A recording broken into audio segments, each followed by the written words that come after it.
Гаухар Аманкельдікызымен. Бүгінгі біздің тақырыбымыз контрацепция. Осы тақырып бойынша біз врачқа бірнеше сұрақтар қойып кетсек, яғни контрацепция туралы анықтамасын беріп кетсеңіз. Саламатсыз болжан, мына тақырыбымыз қазіргі заманға ауқымды тақырып болып табылады. Қазір мінеки интерн дәрігерлерде, сонымен қатар медициналық колледж Авиценнада студенттеріне өте қызық тақырыптың бірі отбасын жоспарлау және контрацепция түрлері. Отбасын жоспарлау дегеніміз өзі ер азаматтың, әйел азаматтардың екеуін жоспарлы түрде жүктілікті болдыру, кешіресіз, мына қаламаған жүктіліктен сақтану болып табылады. Ұғым сондай.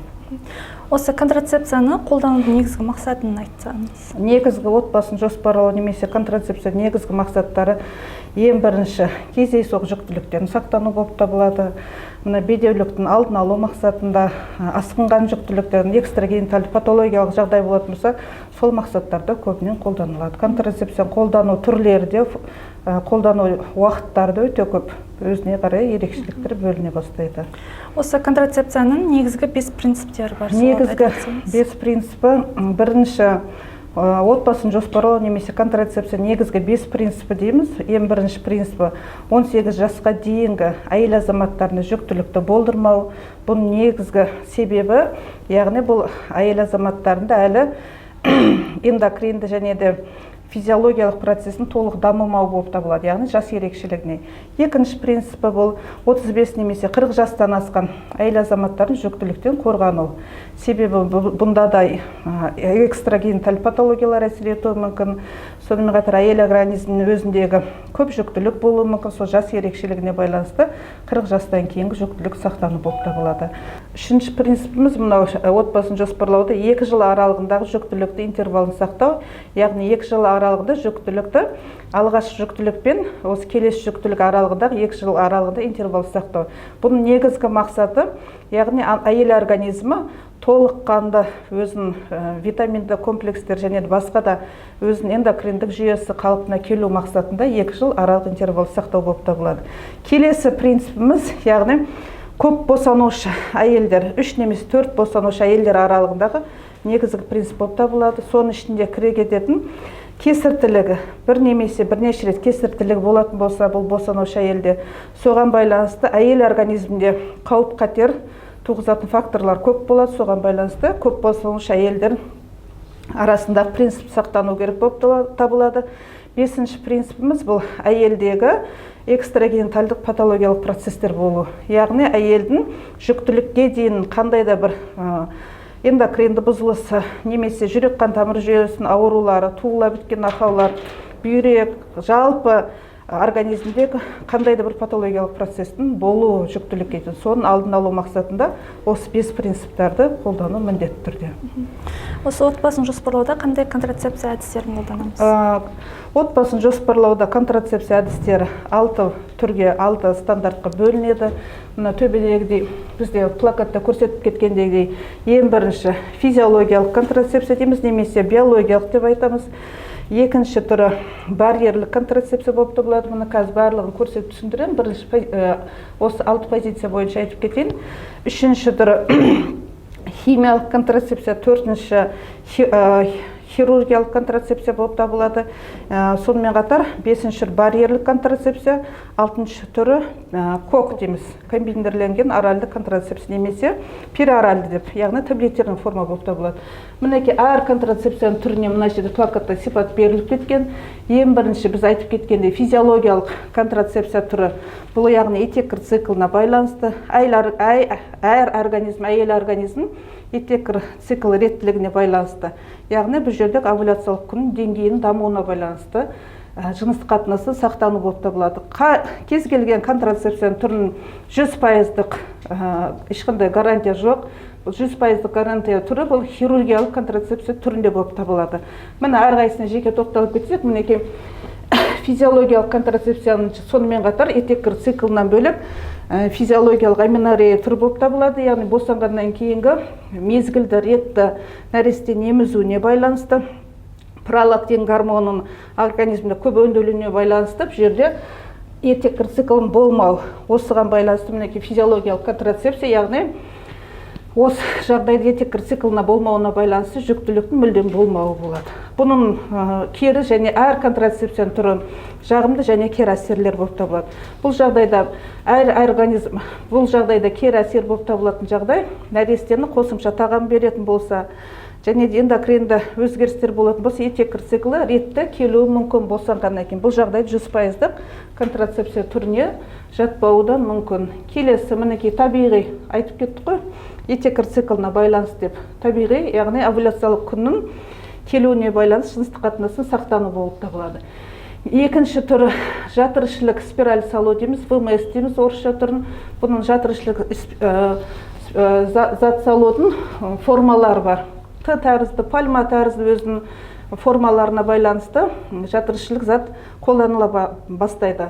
Оның құрамына байланысты мыс жалатылған, алтын жалатылған гормон бөлуші составтарында құрамы болып табылады. Бұның ерекшеліктері мінекей жатыр ішіне салынады. Соның қатар жаңағы ұрықтану процесінен жүктіліктен сақтайды. Бұның тиімді жағын айтып кететін болсақ, тиімді жағы кез келген уақытта жыныстық қатынасқа қолдану түсуге болады. Ұзақ мерзімді контрацепциялық қорғайды. Сонымен қатар жаңағыдай ешқандай эндокринді бұзылыстарға әкелмеуі мүмкін. Ал тиімсіз жағдарын айтып кететін болсақ, бұл жерде көп жағдайда ол инородный бөгде зат болып табылған екен. Бұл жағдайда жатырдың эндометрий қабатының қабынулы процестеріне, сол жердегі структуралық бұзылыстарына алып келуі мүмкін. Тағы да бір көрсеткіші жатырда қандай да бір қабынулы процесс немесе миоматозды өзгерістер, полипті өсінділер болатын болса, эндометриозды өзгерістер болатын болса, бұл жатыршылық зат қолдану болмайды. Сонымен қатар кері әсерлері босанбаған әйел азаматтарына қолдануға болмайды. Тағы да бір кері әсері, жанама әсерлері физикалық күштемеден кейін, жыныстық қатынастан кейін немесе өзі салу кезіндегі қандай да бір процестердің нәтижесінде перфорациялық жатырдың жыртылу факторларына алып келу мүмкін. Екінші жағымды әсерінің бірі бұл қайтымды процесс. Келесі уақытта емделіп, қалпына келтіріп, жатырдың эндометрий қабаты жүктілікті қалпына келтіруге болып табылады. Сонымен қатар үшінші контрацепцияның түрі мына жерде сіздер көрсетілген барьерлік контрацепция түрі болып табылады. Яғни бұл мүше қап дейміз, презервативтер дейміз орыс тілінде. Бұл әйел азаматтарына және ер азаматтарға формасына қарай бөліне бастайды. Бұның жағымды процесстері кез келген уақытта жыныстық қатынасқа қолдануға болады. Сонымен қатар жыныс жолынан жұғатын инфекциялық аурулардан қандай да бір пайыз сақтайды. Сонымен қатар басқа да инфекциялық аурулардан сақтауы мүмкін. Кез келген уақытта жыныстық қатынасқа түсуге ыңғайлы болып табылады. Келесі жағымсыз әсерлеріне айта кететін болсақ, ең бірінші финанстық жағдайға әсер етуі мүмкін. Үнемі бұны сатып алып отыру керек, бұны өзде ақша тұрады. Тағы да жағымсыз жақтары бұл латекс несіне, структурасына аллергиялық реакция беруі мүмкін. Сонымен қатар бүтіндігін бұзылуы болуы мүмкін, және биологиялық жыныстық қатынас сезінбеуі мүмкін. Кері әсерлер болып табылады. Келесі контрацепцияның түрі мына жерде бізде берілген, мінекей 4-ші формасын айтып кеттік. Периоральды немесе коктет комбинирленген оральды контрацепция түрі. Бұл яғни ауыз қуыс арқылы қолданылатын таблетированный форма болып табылады. Плакатта көрсетілгендей, бұның дозировкасына байланысты 1 фазалы, 2 фазалы, 3 фазалы болып осындай топтарға бөлінеді. Не себептен? Бұл 1 фазалы дегеніміз гормон деңгейі өте төмен деңгейде, 2 фазалы дегеніміз гормон деңгейі орташа деңгейде, 3 фазалда гормон деңгейі өте жоғары деңгейде қолданылады, құрамында бар болып табылады. Бұл контрацепцияның қолдану ерекшеліктері әр фазаның жас ерекшеліктеріне. Мысалға, бір фазалық контрацепция түрін 25-30 жасқа дейінгі әйел азаматтары қолданады. Не себептен деп сұрақ туындауы мүмкін осы уақытта. Себебі ол жас әйел организмде өзінің эндокрин жүйесі қалыпты жағдайда өзінің гормон деңгейін өндіруге қабілеттілігі бар. Ал екі фазалы бұл жаңағы 35-40 жас аралығындағы әйел азаматтарына қолданылады. 3 фазалы менопауза алдындағы 45-50 жасқа дейінгі әйел азаматтары да қолдануға болатын формасы болып табылады. Бұл контрацепцияның түрінде тиімді және тиімсіз, әр контрацепцияның өзінің тиімді және тиімсіз түрлер болып табылады. Тиімділігі 24 сағат жыныстық қатынас болғанда ұрықтануда жүктіліктен сақтайды. Сонымен қатар жаңағыдай эндокринді бұзылыстар әйел организміне өзінің гормон деңгейін төмен өндірілу болатын болса, бұл сүйемелдеуші эффект бере бастайды. Сонымен қатар тиімсіз жағдайын айта кететін болатын болсақ, бұны ұзақ мерзімде қабылдауға болмайды. Бірнеше жылға дейін үздіксіз, ешқандай үзіліссіз ұзақ мерзімде қабылдауға болмайды. Себебі бұл жасанды гормон көзі болып табылған екен. Екінші, асқазан ішек трактісінің жаралы немесе қабынулы процестер болатын болса, зағым кері әсер етуі мүмкін. Сонымен қатар жаңағы фазаларын дұрыс таңдамау нәтижесінде кері әсер етуі мүмкін. Сонымен қатар бұның тағы да бір жанама әсері неге организмге, эндокрин жүйеге кері әсер етуі де мүмкін. Сонымен қатар бұл жағдайда да финанстық тұрғыда әсер етеді. Себебі сатып алып қолдану керек болып табылады. Тағы да бір айта кететін мақсат бұл жерде